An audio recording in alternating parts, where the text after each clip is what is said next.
In Colombia's presidential elections, Gustavo Petro and Rodolfo Hernandez advanced to a second round scheduled for June 19.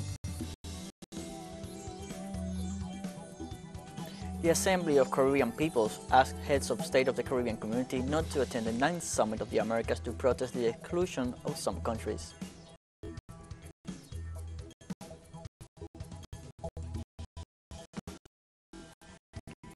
Police fired tear gas to disperse thousands of students trying to storm the Sri Lankan president's home. Sunday, the government offered an olive branch to demonstrators demanding his resignation.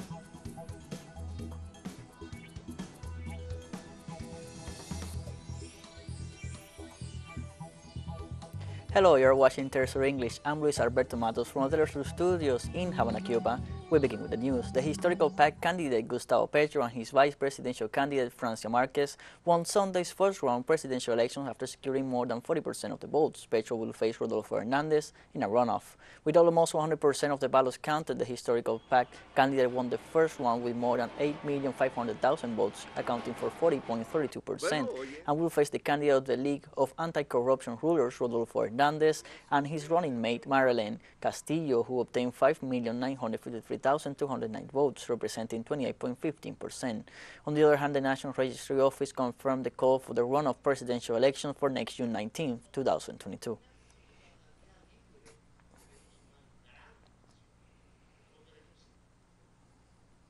We now go live to Colombia with our colleague Natalia Margarita for more details on Colombia's election a day after. Hello, Natalia.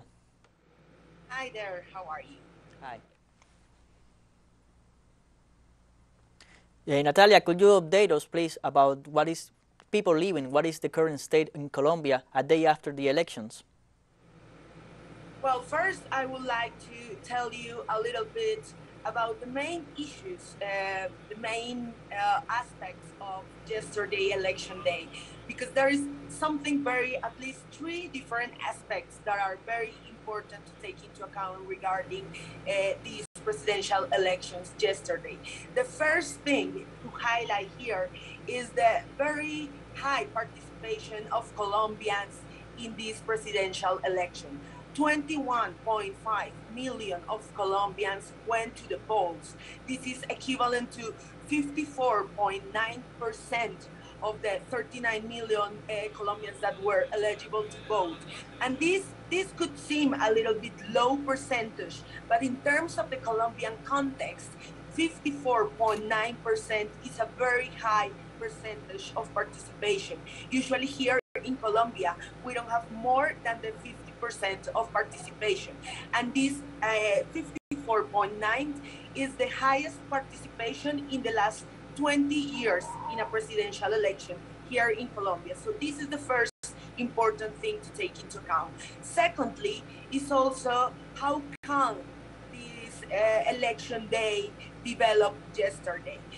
Let's remember that there were some concerns ahead of the election regarding the violence that is increasing in many of the Colombian and Colombian territories and rural areas. Also, let's remember that recently there was an armed strike that was imposed by paramilitaries in different areas of the country. So this was a big concern. There was a big question ahead of the elections, how the thing of violence could or not interfere in the elections. And today we can say that yesterday the elections were peaceful. We have very, very few reports of incidents, minor incidents regarding the election process. So we can definitely say that it was a good day for democracy yesterday. And in the third place, it's very important to highlight the high votation of the candidate from the left coalition, the left-wing coalition, Gustavo Petro. 8.5 million of votes that were equivalent to the 40.3% of the whole votation. And this is very important because this was not the first time that Gustavo Petro was running for the presidency. Let's remember that 4 years ago, in 2018, Gustavo Petro was also running. And I want to give you a number. In the first round, 4 years ago, he got 4.8 million votes. And in this first round this year, meaning yesterday, he got 8.5 million, meaning he almost doubled the votation of 4 years ago.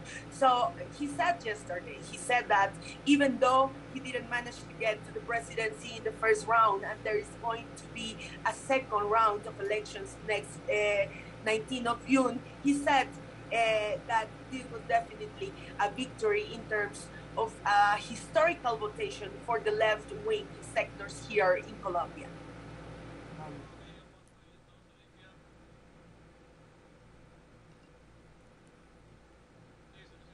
Thanks, Natalia, for this recent update on the current situation in Colombia. We're going to keep monitoring this situation, and we're going to have a special coverage, of course, for the second round. Now we are going to move on to other topics in this news brief. The Assembly of Caribbean Peoples asked the heads of state of the Caribbean community not to attend the 9th Summit of the Americas to protest the exclusion of some countries. In a joint declaration, the Assembly of Caribbean Peoples expressed its concern about the divide and conquer strategy that Washington is trying to implement.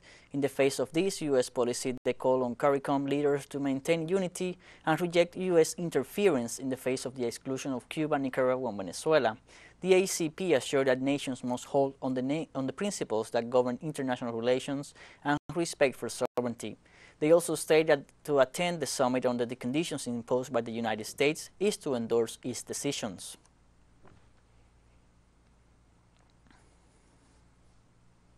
Gun violence in the United States continues. A new shooting in Oklahoma leaves 1 dead and 7 wounded.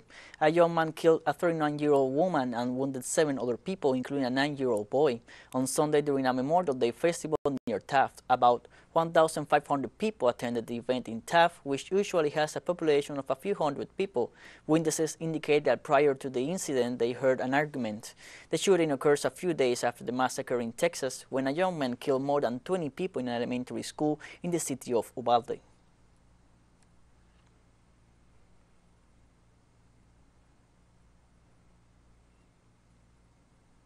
In Brazil, a new probe from Datafolha released this Monday, May 30th, showed that former President Lula da Silva would win the first round with 46% of the votes.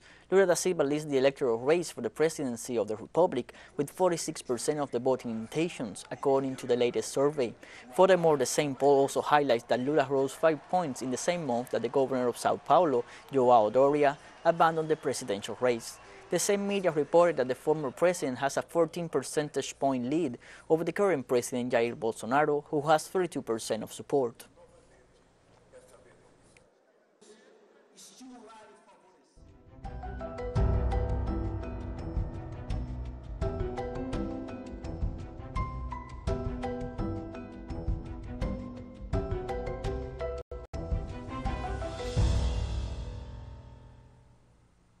At least 84 people have died and 56 went missing due to heavy rains, landslides, and floods affecting East Jerusalem.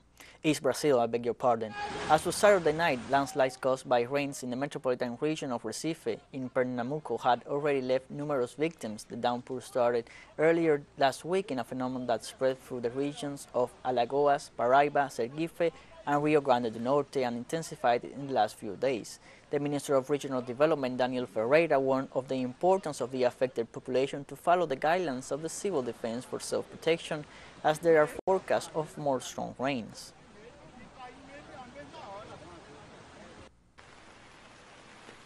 In Mexico, authorities declare a state of maximum alert ahead of the arrival of Hurricane Agatha to the south coast, which has strengthened in the last hours, according to reports from the United States National Hurricane Center.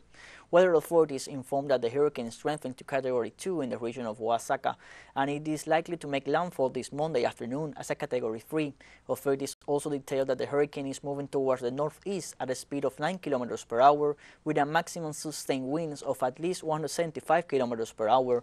On the other hand, the National Coordination of Civil Protection stated that the southern states of the country are on high alert, and more than 200 shelters have been set up in case of a critical situation.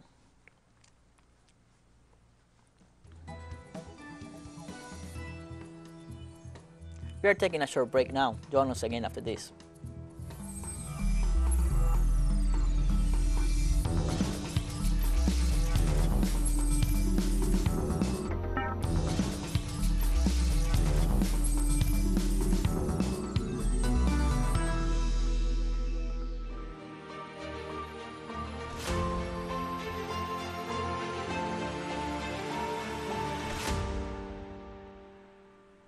European Union leaders arrived in Belgium on Monday for an extraordinary summit to discuss the possible seizure of Russian assets on the continent.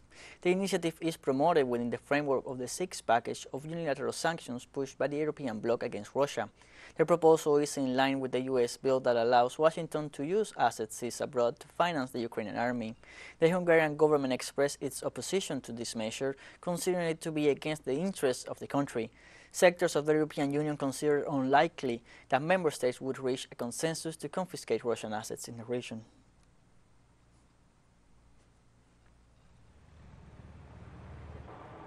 Poland's Climate and Environment Minister Anna Moskwa said Monday her country finished the free fuel supply to Ukraine. According to Moskwa's statements at the beginning of the conflict in Ukraine, fuel was shipped free of charge, but now it is a question of commercial deliveries from the largest oil refinery in this country, which requires a great logistical effort. According to the Polish minister, other supply channels had to be built to deliver fuel to Kiev, adding that the market and finances of Poland are a priority for the government. Ukrainian authorities last week suspended state regulation of fuel prices in order to saturate the market and amid growing shortages of gasoline and diesel fuels.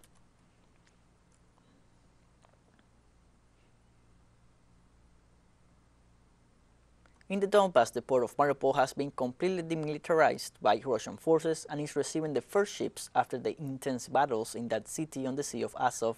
Alejandro Kirk, our collaborator, has more.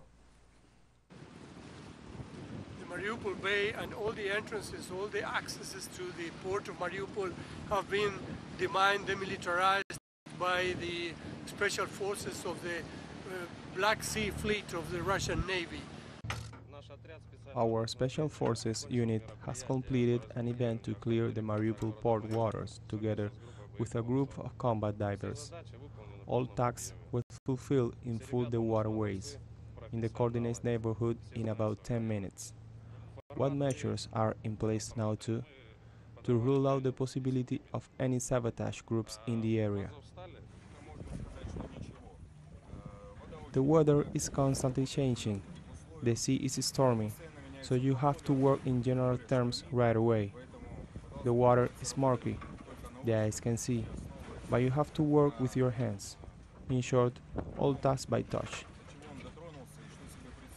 Sailors show the remains of a crane ship sunk by the Ukrainians to prevent access to the port. It turned out to be blocking the entrance to the harbor, and the harbor was blocked off by two screens. Access blocked, impossible to enter the port. Anti-tank and anti-personnel mines had been hidden everywhere. We have a standard sign. That is when the demining team works. When ammunition detected, the calculation number to fight the ammunition says a flag, thereby indicating there is explosive objects.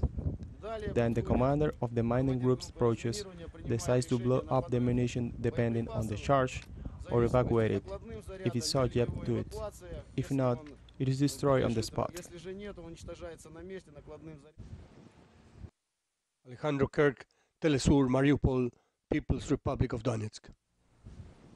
Nepali rescuers pulled 14 bodies on Monday from the mangled wreckage of a passenger plane strewn across a mountainside that went missing in the Himalayas with 20 people on board. Air traffic control lost contact with the twin other aircraft operated by Nepali carrier Tara Air shortly after taking off from Pokhara in western Nepal on Sunday morning, headed for Yamsam, a popular trekking destination. Helicopters operated by the military and private firms covered the remote mountainous area all day Sunday, aided by teams on foot, but called off the search when night fell as bad weather hampered the recovery operation at around 3,800 to 4,000 meters above the sea level. The search resumed on Monday. Civil aviation authorities have not reported yet on the cause of the crash. If we analyze the pictures we received, it seems the plane did not catch fire. Everything is scattered across the site. The flight seems to have collided with a big rock on the hill. A Nepal Army team is busy with rescue efforts. Since the site seems very slope, it is difficult to reach there, but the rescue efforts are on the way. We have more news coming up after a final short break, so don't go away.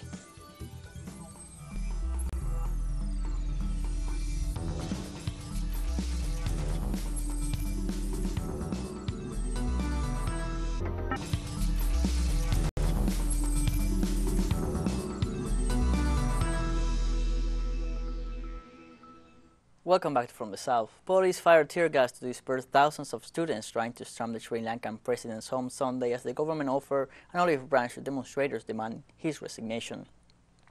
Anti-riot squads used water cannon followed by tear gas as furious protesters pulled down yellow iron barricades across a road leading to President Gotabaya Rajapaksa's official residence in Colombo. Thousands of men and women demonstrated for the 51st straight day outside Rajapaksa's free-front office, demanding his step down over the country's worst economic crisis since independence. Female medical and science students joined the protest, with many running for cover when authorities unleashed water cannon. An unprecedented shortage of foreign exchange to import even the most essential supplies, including food, fuel, and medicine, has led to severe hardships for the country's 22 million people.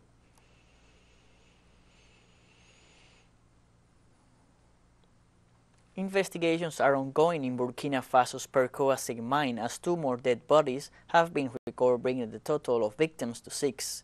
2 miners are still missing. Unexpected torrential rains flooded the mine 6 weeks ago, trapping 8 miner workers working at a depth of more than 500 meters. Despite diminishing hopes, rescue efforts continue, and experts have been flown in from Canada, Australia, and South Africa to help with operations. The group of miners consisted of 1 Tanzanian, 1 Zambian, and 6 Burkinabes. Authorities are yet to reveal the identities of the bodies that were recovered.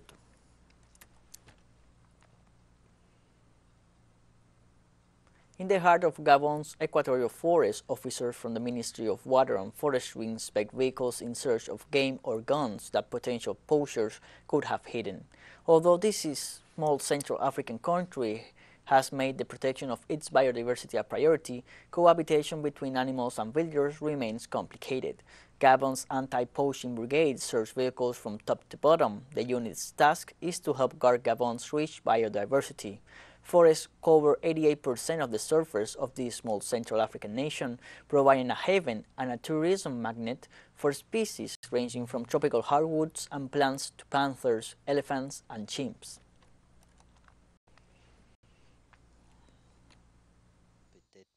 We have observed strong poaching activities in these areas, so we had to be present on the ground to regulate these activities. It should be noted that hunting in Gabon is not prohibited. It is regulated. China's President Xi Jinping reiterated his commitment to maintain cooperative and respectful relations with Pacific Island nations in order to promote mutual development.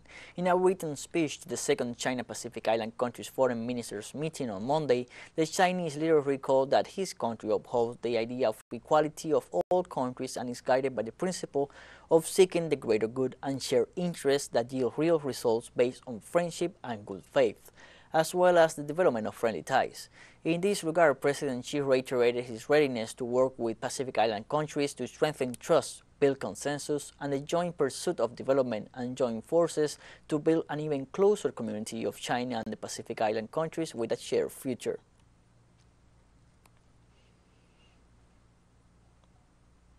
Fijian President Ratu William Katoni Verde said on Monday that his country has been proud of the strong relations with China and will continue to firmly adhere to the One China principle.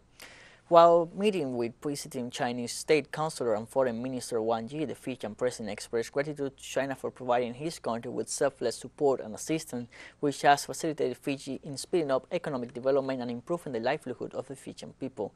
The President added that Fiji and China have long enjoyed a lasting history of friendly exchange, and Fiji stands ready to deepen cooperation with China in all fields so as to achieve common development and prosperity.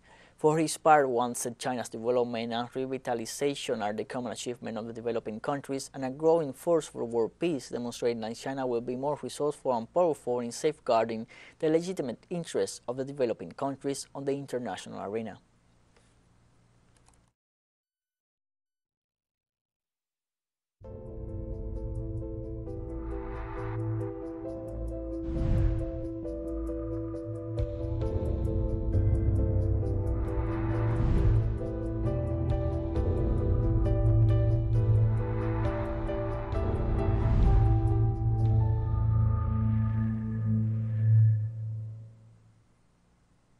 The financial hub of Shanghai is taking vigorous steps to reopen business and production in an orderly and fast manner amid continued easing of the COVID-19 pandemic in the city of 25 million residents.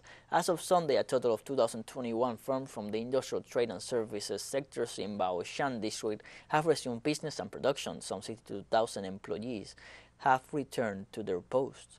The district government of Baoshan rolled out 10 measures, 25 guidelines, and 1 billion yuan, $150 million worth of funds to offer relief to tens of thousands of small and medium-sized enterprises and around 1,000 key enterprises. In the meantime, local authorities coordinated with 28 financial institutions to ease the financial burdens on innovation-based science and technology enterprises.